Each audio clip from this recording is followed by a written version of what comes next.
The Tongue-Cut Sparrow. Long, long ago in Japan there lived an old man and his wife.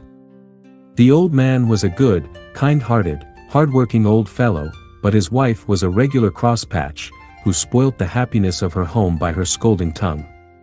She was always grumbling about something from morning to night.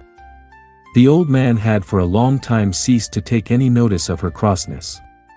He was out most of the day at work in the fields, and as he had no child, for his amusement when he came home, he kept a tame sparrow. He loved the little bird just as much as if she had been his child. When he came back at night after his hard day's work in the open air, it was his only pleasure to pet the sparrow, to talk to her and to teach her little tricks, which she learned very quickly. The old man would open her cage and let her fly about the room, and they would play together. Then when supper time came, he always saved some tidbits from his meal with which to feed his little bird. Now one day the old man went out to chop wood in the forest, and the old woman stopped at home to wash clothes. The day before, she had made some starch, and now when she came to look for it, it was all gone. The bowl which she had filled full yesterday was quite empty. While she was wondering who could have used or stolen the starch, down flew the pet sparrow, and bowing her little feathered head, a trick which she had been taught by her master, the pretty bird chirped and said, "It is I who have taken the starch. I thought it was some food put out for me in that basin, and I ate it all.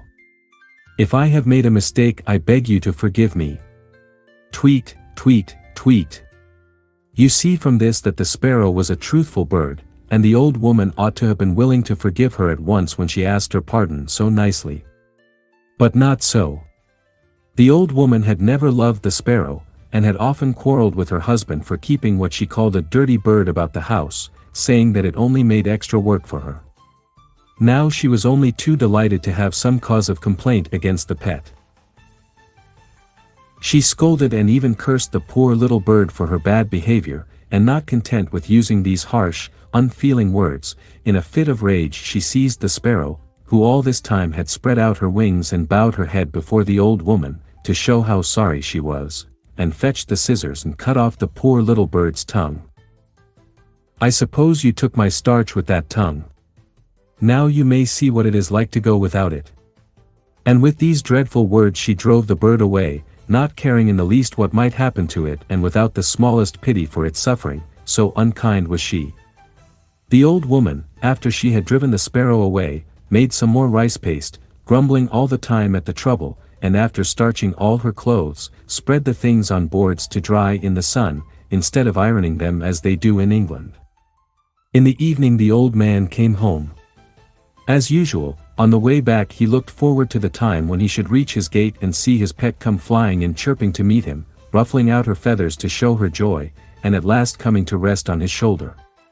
But tonight the old man was very disappointed, for not even the shadow of his dear sparrow was to be seen. He quickened his steps, hastily drew off his straw sandals, and stepped on to the veranda. Still no sparrow was to be seen. He now felt sure that his wife, in one of her cross tempers, had shut the sparrow up in its cage. So he called her and said anxiously, "Where is Suzum-san, Miss Sparrow, today?" The old woman pretended not to know at first, and answered, "Your sparrow? I am sure I don't know. Now I come to think of it, I haven't seen her all the afternoon. I shouldn't wonder if the ungrateful bird had flown away and left you after all your petting." But at last, when the old man gave her no peace, but asked her again and again, insisting that she must know what had happened to his pet, she confessed all. She told him crossly how the sparrow had eaten the rice paste she had specially made for starching her clothes, and how when the sparrow had confessed to what she had done, in great anger she had taken her scissors and cut out her tongue, and how finally she had driven the bird away and forbidden her to return to the house again. Then the old woman showed her husband the sparrow's tongue, saying, "Here is the tongue I cut off. Horrid little bird, why did it eat all my starch? How could you be so cruel? Oh! How could you be so cruel?" was all that the old man could answer. He was too kind-hearted to punish his shrew of a wife, but he was terribly distressed at what had happened to his poor little sparrow. "What a dreadful misfortune for my poor Suzume-san to lose her tongue," he said to himself. "She won't be able to chirp any more, and surely the pain of the cutting of it out in that rough way must have made her ill. Is there nothing to be done?" The old man shed many tears after his cross wife had gone to sleep. While he wiped away the tears with the sleeve of his cotton robe, a bright thought comforted him: he would go and look for the sparrow on the morrow. Having decided this, he was able to go to sleep at last. The next morning he rose early, as soon as ever the day broke, and snatching a hasty breakfast, started out over the hills and through the woods, stopping at every clump of bamboos to cry, "Where, oh where does my tongue-cut sparrow stay? Where, oh where, does my tongue-cut sparrow stay?" He never stopped to rest for his noonday meal, and it was far on in the afternoon when he found himself near a large bamboo wood. Bamboo groves are the favorite haunts of sparrows, and there sure enough at the edge of the wood he saw his own dear sparrow waiting to welcome him. He could hardly believe his eyes for joy, and ran forward quickly to greet her. She bowed her little head and went through a number of the tricks her master had taught her, to show her pleasure at seeing her old friend again, and, wonderful to relate, she could talk as of old. The old man told her how sorry he was for all that had happened, and inquired after her tongue, wondering how she could speak so well without it.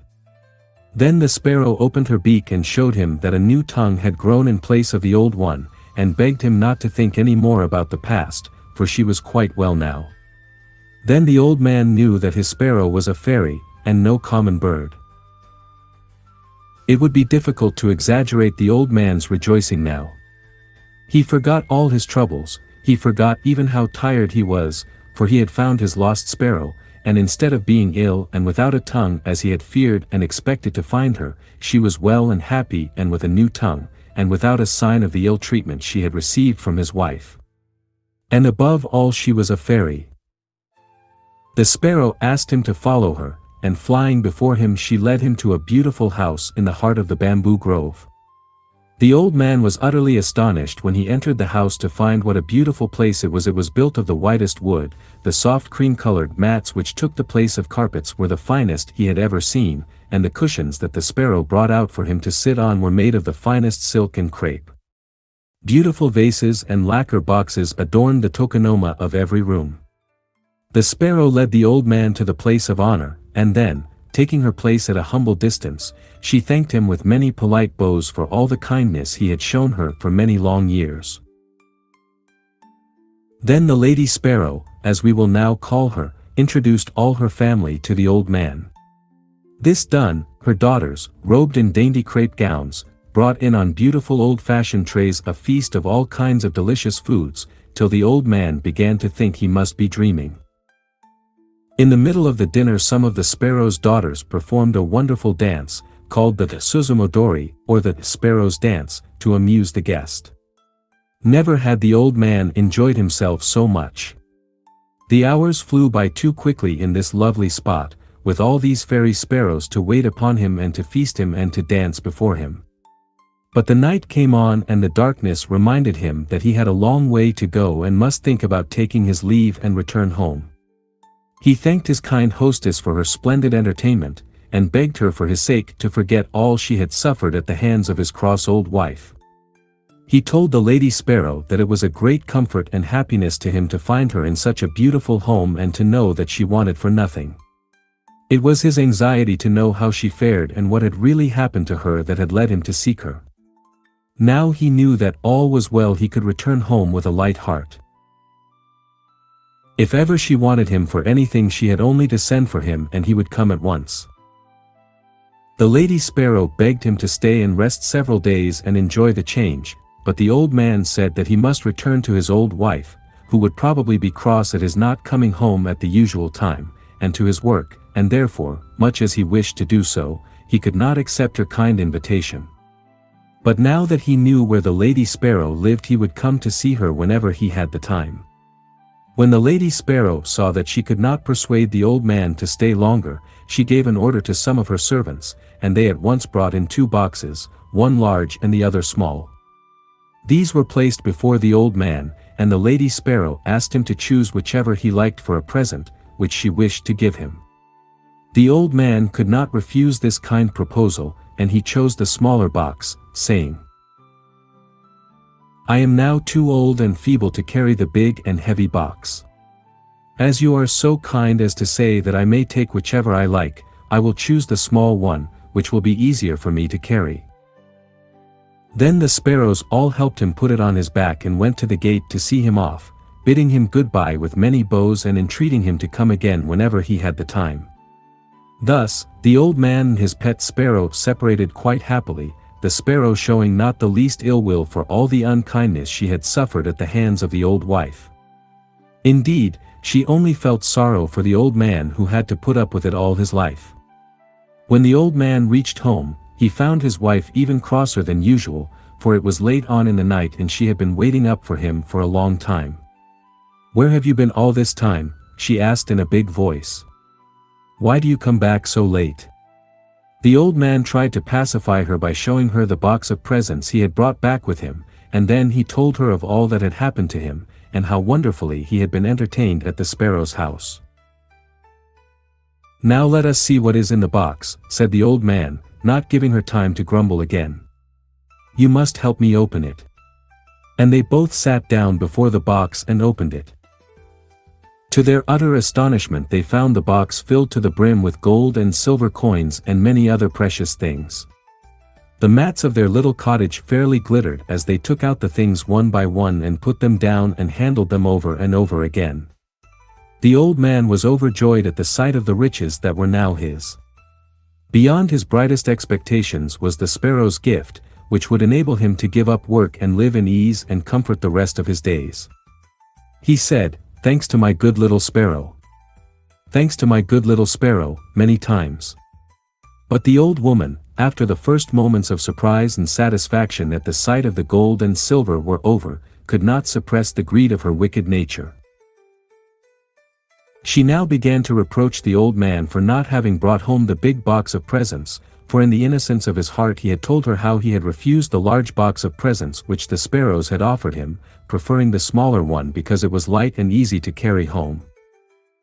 "You silly old man," said she, "why did you not bring the large box? Just think what we have lost. We might have had twice as much silver and gold as this." "You are certainly an old fool," she screamed, and then went to bed as angry as she could be. The old man now wished that he had said nothing about the big box, but it was too late. The greedy old woman, not contented with the good luck which had so unexpectedly befallen them and which she so little deserved, made up her mind, if possible, to get more. Early the next morning she got up and made the old man describe the way to the sparrow's house. When he saw what was in her mind he tried to keep her from going, but it was useless. She would not listen to one word he said. It is strange that the old woman did not feel ashamed of going to see the sparrow after the cruel way she had treated her in cutting off her tongue in a fit of rage. But her greed to get the big box made her forget everything else. It did not even enter her thoughts that the sparrows might be angry with her, as, indeed, they were, and might punish her for what she had done. Ever since the Lady Sparrow had returned home in the sad plight in which they had first found her, weeping and bleeding from the mouth, her whole family and relations had done little else but speak of the cruelty of the old woman. How could she, they asked each other, inflict such a heavy punishment for such a trifling offense as that of eating some rice paste by mistake? They all loved the old man who was so kind and good and patient under all his troubles, but the old woman they hated, and they determined, if ever they had the chance, to punish her as she deserved. They had not long to wait. After walking for some hours the old woman had at last found the bamboo grove which she had made her husband carefully describe, and now she stood before it crying out, "Where is the tongue-cut sparrow's house? Where is the tongue-cut sparrow's house?" At last she saw the eaves of the house peeping out from amongst the bamboo foliage. She hastened to the door and knocked loudly.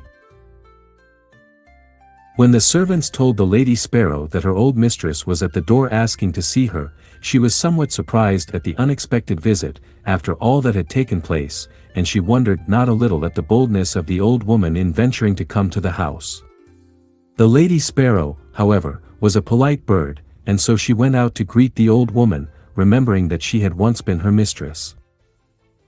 The old woman intended, however, to waste no time in words. She went right to the point, without the least shame, and said, "You need not trouble to entertain me as you did my old man. I have come myself to get the box which he so stupidly left behind. I shall soon take my leave if you will give me the big box, that is all I want."